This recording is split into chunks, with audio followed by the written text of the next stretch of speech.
जय हिंद, नमस्कार, सत श्री अकाल, अस्सलाम वालेकुम। मैं आसिफ खान, न्यूज इंडिया 9 में आप सभी का स्वागत है। आज का प्रोग्राम है डिस्कस विथ आसिफ खान और हमारे साथ जो शख्स मौजूद हैं, ये सिर्फ शख्स नहीं बल्कि इन्हें हम एक शख्सियत कह सकते हैं, जिनका नाम है आदिल शेख। आदिल शेख की सियासत में बहुत पैनी नज़र होती है, बहुत ज़्यादा जानकार हैं, तजुर्बेकार हैं, इसके साथ एक बहुत अच्छे शायर हैं, अल्फाजों का ख़जाना है। आदिल साहब, न्यूज़ इंडिया 9 में आपका बहुत बहुत स्वागत है। बहुत बहुत शुक्रिया, आपने ये प्लेटफॉर्म दिया हमको बात करने के लिए। हम डायरेक्ट एक मुद्दे पर इस तरह यहाँ से हम आगे बढ़ते हैं कि एक वक्त के बाद, एक उम्र के बाद आपको अपनी इज्जत, अपना औरा, अपना मकाम बचाना पड़ता है बजाय बढ़ाने के।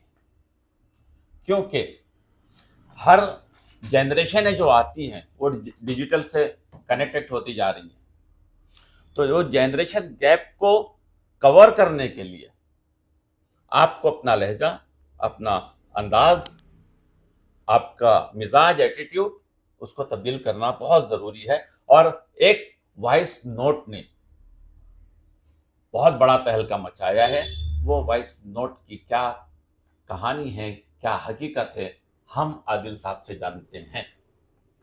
मैं बहुत बहुत शुक्रिया। मैं इस शेर से शुरू करता हूँ कि हमको उड़ने का तरीका ना सिखाओ हम लोग, हमको उड़ने का तरीका ना सिखाओ हम लोग, पेड़ से आए हैं पिंजड़े से नहीं आए हैं। और पेड़ से आए हैं, पिंजरे से नहीं आए हैं।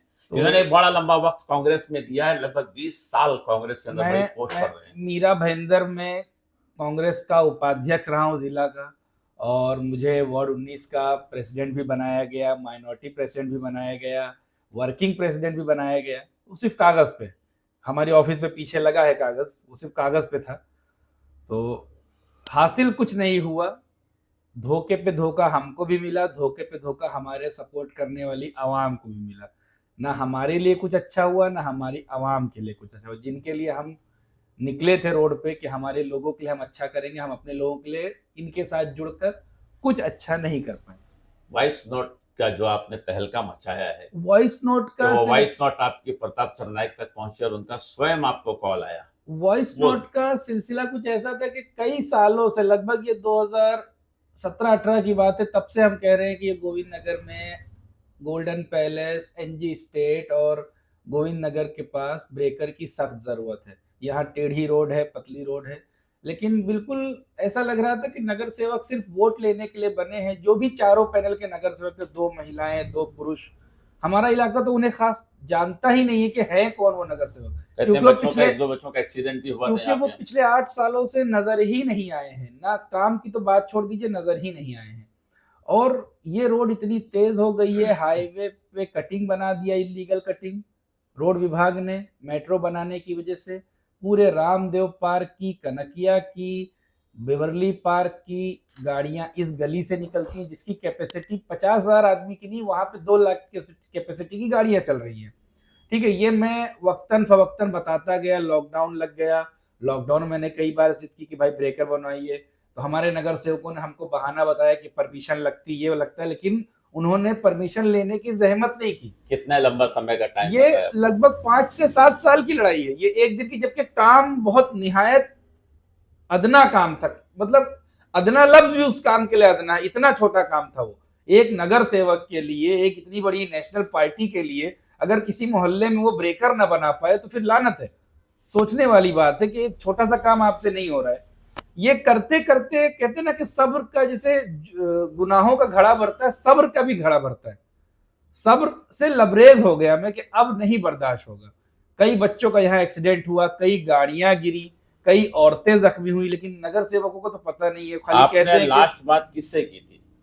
लास्ट बात मैंने ग्रुप में किया था, हमारा कांग्रेस का ग्रुप है। आपने किसी को पर्टिकुलर? हाँ, यहाँ के जो स्थानीय नगर सेवक थे उनको मैंने मैसेज किया, उनको मैंने कॉल किया, उनकी तरफ से मुझे कोई रिस्पांस नहीं। कोई टाइम लिमिट उन्होंने बोला 4 महीने में करा देंगे, 5 महीने में करा देंगे, लेकिन वो काम हुआ नहीं पेपर पे, ना पेपर पे हुआ, ना जबानी हुआ। फिर आप बेजार होके मैंने बेजार होके एक वॉइस नोट डाला ग्रुप में कांग्रेस के कि भाई आप लोगों से काम नहीं होता है, रहने दीजिए, मैं खुद करा लूंगा ऐसा ऐसा काम, और अब आपकी जरूरत नहीं है। जहां हम हाजिर साहब को रोकते हैं और हम आपको वॉइस नोट डायरेक्ट सुनाते हैं। वॉइस नोट के बाद फिर हम इस हमारी डिस्कशन को जारी रखेंगे। भाई मैं पिछले 4 5 6 साल से लगातार आप लोगों से, चारों पैनल के लोगों से कह रहा हूँ कि मेरे इलाके में ब्रेकर बनाया जाए, मगर आप लोगों के कानों पे जुआ नहीं रेंगी। अब आप लोग मत करवाइएगा, अब मैं करवा लूँगा। ठीक है, मैं बोल बोल के आप लोग को थक गया। आप लोगों से काम नहीं होने वाला है। आप लोग सिर्फ वोट लेने आते हो और फिर नज़र नहीं आते हो। ठीक है, मैं खुद करवा लूँगा, दौड़ भाग करके जिससे परमिशन लेनी मैं करवा लूँगा। आपकी ज़रूरत नहीं है और ना वोट मांगने आना यहाँ पे। और काम तो मैं करवा लूँगा, काम का इशू नहीं है। मैं सोच रहा था कि वोट आपको मिला तो काम आप करवाओ, लेकिन अब आप लोग मत करवाओ, आप लोग के बस की बात नहीं है। पिछले 20 साल से आप लोग के लिए फ्री में जो मेहनत कर रहा था मैं, उसके लिए अभी वक्त चला गया। तो उपाध्यक्ष के पद से, मीरा भाईंदर शहर जिला कांग्रेस के उपाध्यक्ष के पद से मैं इस्तीफा देता हूँ। लिखित लेटर में बंगले पे भेज दूंगा। ठीक है, तो कांग्रेस पार्टी के किसी काम के लिए मुझसे कांटेक्ट ना किया जाए। ये जो आपने वॉइस सुना नोट आप लोगों ने, आपने सुना ये वॉइस नोट। अब आदिल साहब इसकी कहानी बताएं, इसके आगे की जर्नी क्या हुई। ये वॉइस नोट जो आप लोगों ने सुना ना, ये मैंने जो है मेरे कोई इंटेंशन नहीं थी कि मैं सरनायक साहब को भेजूंगा। हमारे परिवहन मंत्री हैं, किसी के जरिए उन तक पहुंचा, उनका मुझे सीधे कॉल आया कि आदिल भाई आपकी क्या शिकायतें हैं। ऑफिस से किसी ने कॉल किया था या नहीं, मुझे उनके पीए का कॉल आया। उसने कहा कि साहब बात करेंगे।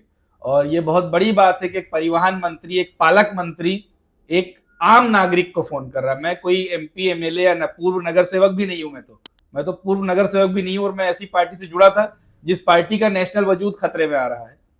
तो एक आम आदमी, कह लीजिए एक आम आदमी को, एक छोटे से शायर को एक मिनिस्टर का फोन आना बहुत बड़ी बात होती है।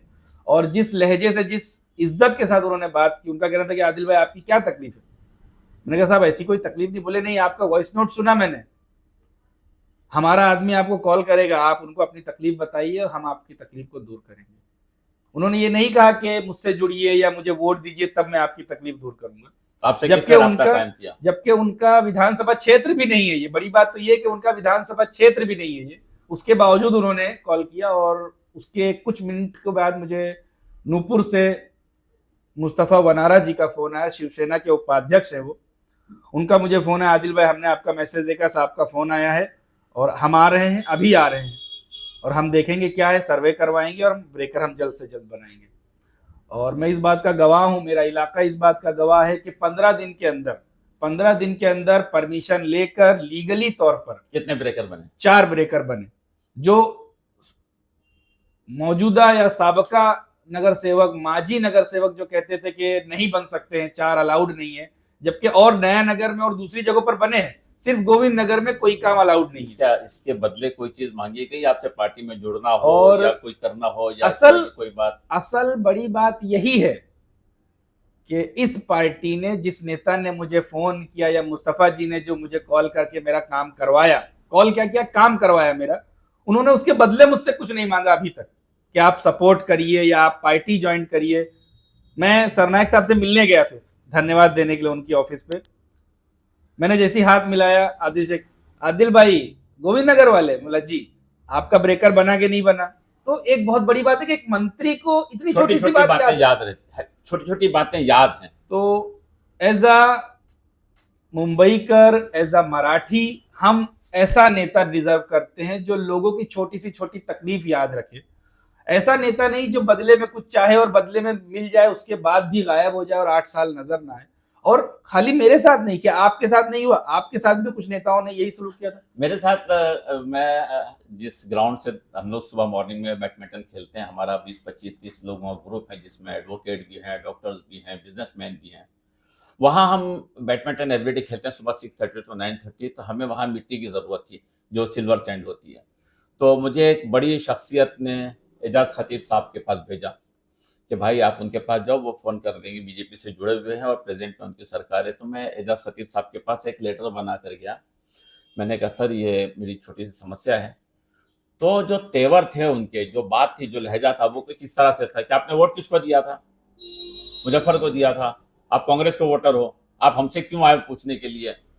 मतलब आप खाली ये समझिए कि एक तरफ वॉइस नोट देकर प्रताप सरनाईक जी ने डायरेक्ट आदिल साहब को फोन किया, उनसे बात की, एक जगह मैं स्वयं लेटर लेकर के जा रहा हूं, तो ये बात हो रही है कि आप किसके हो, किसके लिए काम करते हो, क्यों करते हो। इसके लिए कहा जाता है कि किसी को अपना बनाने से पहले उसका बनना पड़ता है।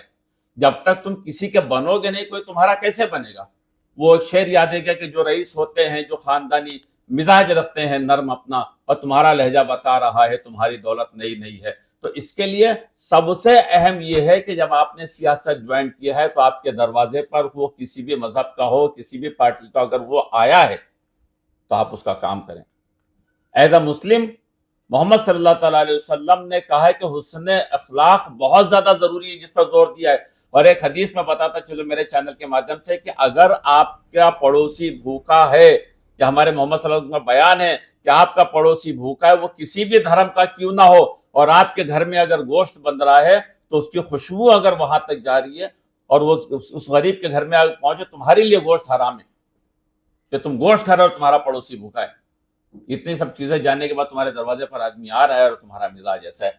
तो आदिल साहब, वाकई हम प्रताप सरनाईक जी के अपने चैनल के माध्यम से हम शुक्रिया अदा करना चाहेंगे कि आपने इस चीज को संज्ञान लिया और इस पर फौरन काम किया। नहीं, मैं बिल्कुल परिवहन मंत्री प्रताप सरनाईक का बहुत बहुत शुक्रिया, और उनके जो कार्यकर्ता हैं यहाँ पर, मुझे लगता है वो उम्मीदवार भी हैं यहाँ के। हमें वैसे नगर सेवक चाहिए जो चुनाव ना होते हुए काम कर रहे हो, तो जीतने के बाद वो क्या करेंगे। अच्छा, दूसरी बात, अब हमने इतना सब्र दिखाते हुए 20 साल बर्दाश्त करके अब पार्टी छोड़ी, तो अब हमारे लोगों को आप बोलते फिर रहे हो कि वो पैसा लेकर चला गया है। तो हमें खरीदने की ना किसी की औकात थी ना है, और कुछ तो मजबूरियां रही होगी, यूं ही कोई बेवफा नहीं होता।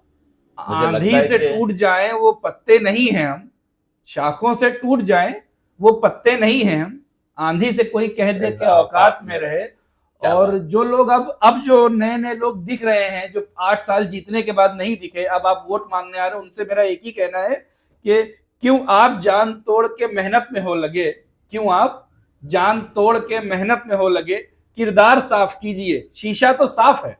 बहरहाल हम अपने इस सफर को यही समाप्त करते हैं और आपसे ये निवेदन करते हैं कि आपको अपनी ऑडिशन ये देना हो, अपना बाइट देनी हो, या अपने वोटिंग का, इलेक्शन का प्रचार कराना हो, या अपनी ऐसी कोई समस्या हो जिसके मुतालिक आप कहना चाहते हो, ख्वाहिश रखते हो कि समाज तक बातें आए, और ऐसा कोई काम इलेक्शन का हो, सियासी काम हो जो रुका हुआ हो, जो नहीं हो रहा हो, उसके लिए भी हम कोशिश करेंगे। तो आप हमारे चैनल पे कमेंट करके बताएं ये प्रोग्राम कैसा रहा। सब्सक्राइब और घंटी तो बजा दीजिए मेरे भाई। हम प्रोग्राम यहीं समाप्त करते हैं। कैमरामैन कलीम बेग के साथ आसिफ खान को इजाजत दीजिए। जय हिंद।